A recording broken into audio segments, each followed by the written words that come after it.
Ya, baik, misalnya kita kembali lagi dalam Bedak Khusus bersama saya Depri Mulyadi, Pak Yuda Sabagalet dan Pak Sumadi. Ini tetap dengan tema rencana sistem transportasi darat Mentawai atau yang dikenal dengan Trans Mentawai. Kita kembali ke Pak Yudas ini. Ya. Kita sudah menyebut tadi awal perencanaannya, bagaimana perencanaannya, dan ini tentunya kita ke hal yang intinya, Pak. Kapan mulai dibangun Trans Mentawai ini? Ya, kapan mau dibangun fisiknya? Kalau menurut saya lebih cepat lebih baik. Betul. Artinya karena ini penting ya. Ya. Tapi menurut perencanaan kita itu tadi saya katakan semua perencanaan Trans Mentawai sudah harus duduk tahun 2013. Artinya kita berharap tahun 2013 perencanaannya sudah selesai sekitar 90%. Ya. Nah, 90% itu kita membangun fisiknya tahun depan, tahun 2014, sehingga kita lebih siap dari sisi PU, lebih siap dari sisi perencanaan. Masih ada hal-hal yang harus kita perbaiki, kerjasama dengan provinsi, BPBD provinsi dan juga BPBD kabupaten kita dan PU, Bapeda dan sebagainya. Dan setelah itu kita selesaikan, kita sambil membangun yang sudah siap perencanaan tahun 2013, ya tinggal yang kecil-kecil yang lain-lain kita rencanakan. Kita berharap sampai tahun 2016 atau 2015 badan jalan itu sudah terbuka semua. Ya, walaupun belum semua di beton, tapi semua badan jalan sudah terbuka. Dan sudah terbuka itu sudah bisa kita lewat dengan mobil. Nanti proses berikutnya pengerasan dan sebagainya. Itu dulu target kita, supaya membuka isolasi. Yang kedua juga masalah apa hubungannya dengan tadi kan sistem transportasi, apa hubungannya dengan laut misalnya. Sekarang kan kita sudah ada kapal 2, Ambu-Ambu 1, Gambolo 1, sama besarnya, untuk mempercepat proses transportasi antara Padang dengan Mentawai. Nah, begitu masyarakat kita, masyarakat pebisnis, masyarakat yang pelancong dan sebagainya di sana pergi ke Mentawai, turun di Tua Pejat misalkan, kita berharap langsung melihat Pulau Spora, melihat Pulau Seberut, melihat Pulau Utara Selatan. Jadi satu paket dia, dan tidak mahal. Betul. Nah, jadi dengan Trans Mentawai ini banyak hal yang bisa kita buat dan lebih murah, menurunkan biaya hidup di sana, lebih efisien hidup di sana. Kalau sekarang dari Padang, Ambu-Ambu turun ke Tua Pejat, Tua Pejat ambil lagi charter boat pergi ke Katiat, pergi ke Siberut dan sebagainya, itu besar kosnya, Pak. Besar kosnya, dan pulangnya pun kadang-kadang tamu kita sampai di Padang 1 minggu. 1 minggu tiketnya sudah hangus. Kira-kira gitu lah. Yang jelas membuka ketersoliran berbagai, ketersoliran ekonomi dan akses. Ya, kita mulai dengan selesainya perencanaan tahun. Artinya konkretnya adalah 2014 kita mulai. Oke, baik. Ini bicara tentang ini membuka areal baru tentunya. Bicara tentang membuka areal baru yang sering menjadi kendala di Sumatera Barat adalah pembebasan lahan. Ini untuk Mentawai sendiri ada kesulitan untuk pembebasan lahannya, Pak? Jadi begini, hampir sama juga yang Sumatera Barat yang lain ya. Mentawai itu kan ada 2 aturan, ada 2 hukum yang berlaku di sana. Satu hukum positif, undang-undang dan sebagainya. Satu lagi hukum tradisional.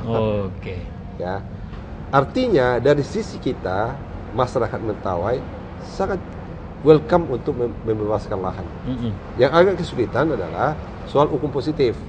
Artinya seperti sekarang jalan-jalan yang sudah ada di Pagai Selatan dan Pagai Utara kan jalan APH dulu, tapi tetap harus kita minta izin kepada Kementerian Kehutanan untuk pinjam pakai, karena itu aturannya. Kalau kita sangat welcome sekali, kita sudah siap. Oke, baik. Untuk itu, itulah tadi saya katakan sudah dibantu kita dengan Bapak Gubernur untuk mencoba membuat terobosan-terobosan percepatan ini. Oke, baik. Dan kalau boleh tahu, kalau start di 2014, ini awalnya dari Sipora dulu atau dari Siberut dulu? Dari Sipora. Berarti karena Sipora adalah ibu kota kabupaten. Jadi Walaupun saya dari Siberut, bukan berarti saya dulu ya. Saya ini bupatinya untuk semua orang. Okay. Bupatinya untuk semua pulau.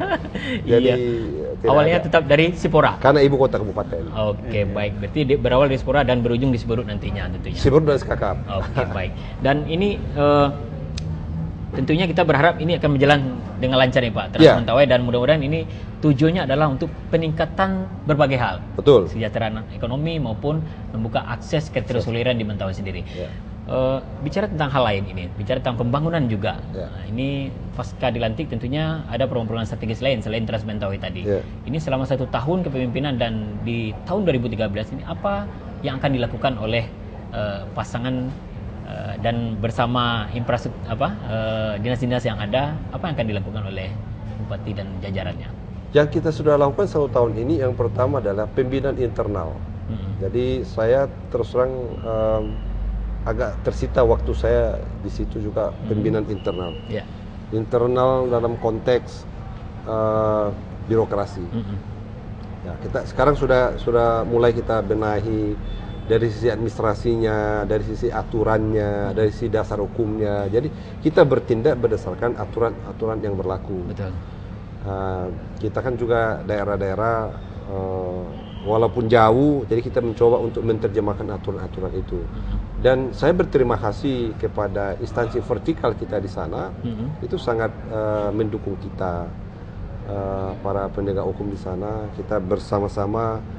Ya, kalau kami tidak tahu kami bertanya, dan beliau bisa menjelaskan, dia memberikan masukan-masukan. Nah, komunikasi itu kita bangun. Kemudian yang kedua adalah membuat perencanaan.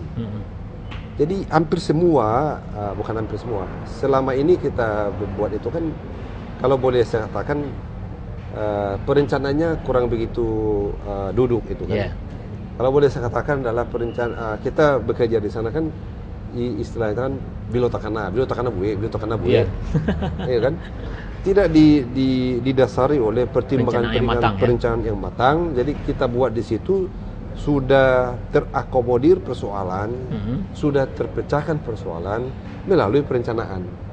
Nah, kita coba sekarang bekerja, bertindak seperti begitu. Yang ketiga kita buat adalah lebih konkret, adalah kita bergerak di bidang kesehatan dan pendidikan, di bidang pengembangan sumber daya manusia. Tahun 2012 kita sekolahkan anak-anak kita dari Mentawai untuk bidang guru dan pendidikan, itu 340 orang di berbagai sekolah tinggi, di Akper dan sebagainya. Ada kedokteran juga. Kita kerjasama dengan UGM, kita kerjasama dengan UNAN. Di UNAN itu ada sekitar 7 atau 8 orang orang Mentawai yang bersekolah di UNAN. Kita kerjasama dengan juga di berbagai universitas negeri yang ada di Indonesia untuk mendukung pengembangan sumber daya manusia. Yang jelas untuk pendidikan sangat menjadi prioritas sendiri, Pak ya. Tentunya kita akan lebih mengupas secara mendalam tentang pendidikan nantinya. Oke.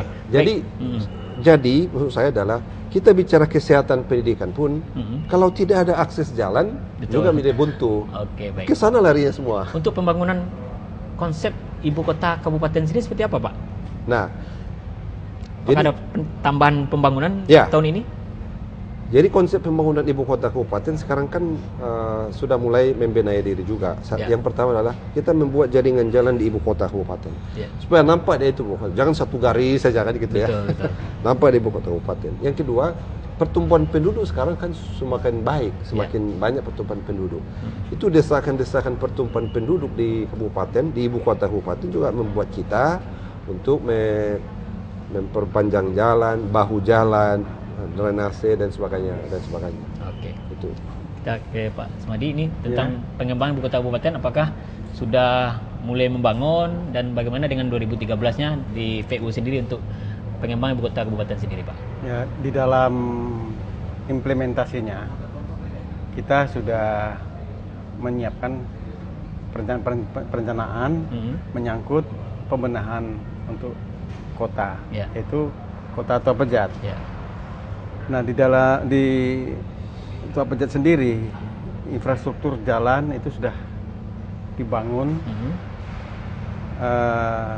secara representatif dan direncanakan nantinya dikembangkan lagi peningkatannya, akan dilebarkan lagi jalan, ditingkatkan lagi dari 4,5 lebar perkerasan menjadi 7 dan tentunya dilengkapi dengan sarana-sarana lain, drainasenya, trotoarnya, sehingga akan menampakkanlah wajah kota. Itu harapan kita. Ini sudah kita jalankan, Pak, ya? Mulai untuk menyusun set plan-nya, dan ini barangkali di tahun 2013 ini juga sudah ada lanjutan-lanjutan kegiatan infrastruktur yang ada di Kota Tua Pejat sendiri. Oke, baik. Boleh saya tambahkan lagi? Silakan. Ya. Selain itu tadi saya katakan juga ada tahun ini kita terobos juga adalah ada 5 tower yang kita bangun di sana. Tower telekomunikasi. Telekomunikasi. Karena juga kita konsepnya adalah membuka keterisoliran. Saya juga menyampaikan terima kasih banyak kepada anggota DPRD kita di sana yang memberikan support tentang itu. Ada 5 daerah sekarang, termasuk di Pantai Barat, di Betaid itu kita bangun tahun ini.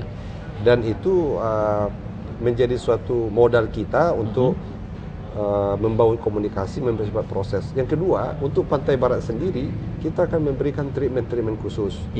Tahun ini juga, tahun 2012 sudah ada kapal yang namanya KM Simatalu untuk melayari khusus Pantai Barat. Dan itu Pemda punya. Dari Betaid bolak-balik dia 1 minggu sekali dia bersandar di Pokai. Nah, kalau ada penumpang dari Simatalu atau dari Betaid melanjutkan perjalanan ke Padang atau melanjutkan perjalanan ke Tuabet, sudah siap kapal antar pulau dan kapal untuk ke Padang. Oke, baik. Waktu yang membatasi kita, Pak, mungkin ada semacam masukan dan himbauan karena masyarakat Sumatera Barat ingin tahu juga bagaimana kondisi pembangunan Mentawai sendiri, dan Mentawai adalah bagian dari Sumatera Barat. Ini mungkin silakan, Pak, kepada pemirsa dan masyarakat Sumatera Barat sendiri. Ya, baik, terima kasih. Ini saya menghimbau kepada masyarakat Sumatera Barat dan masyarakat Mentawai. Jadi konsepnya adalah Mentawai adalah bagian daripada Sumatera Barat. Sumatera Barat adalah bagian daripada Mentawai. Betul. Nah, itu konsep. Yang kedua, nggak bisa dipisahkan. Yang kedua adalah sama-sama kita dengan konsep itu sama-sama kita bertanggung jawab untuk pembangunan Kabupaten Pulau Mentawai. Yang ketiga adalah khusus untuk Trans Mentawai dan pembangunan yang lainnya adalah mohon diperhatikan kita dalam konteks itu dalam masalah pendanaan dan anggaran-anggaran APBD provinsi maupun APBN. Saya kira itu aja. Oke, baik, Pak. Ya, mudah-mudahan sukses Trans Mentawai. Terima kasih atas waktunya, Pak Swandi. Terima kasih. Dan pemirsa, tentunya apa yang dipaparkan oleh 2 orang narasumber kita tadi tentunya menjadi sebuah komitmen bahwa untuk ke depan Mentawai akan terus berkembang dan akan maju, terutama dalam peningkatan ekonomi masyarakat dan infrastruktur di Mentawai. Saya Devri Mulyadi, terima kasih atas perhatiannya. Wassalamualaikum warahmatullahi wabarakatuh.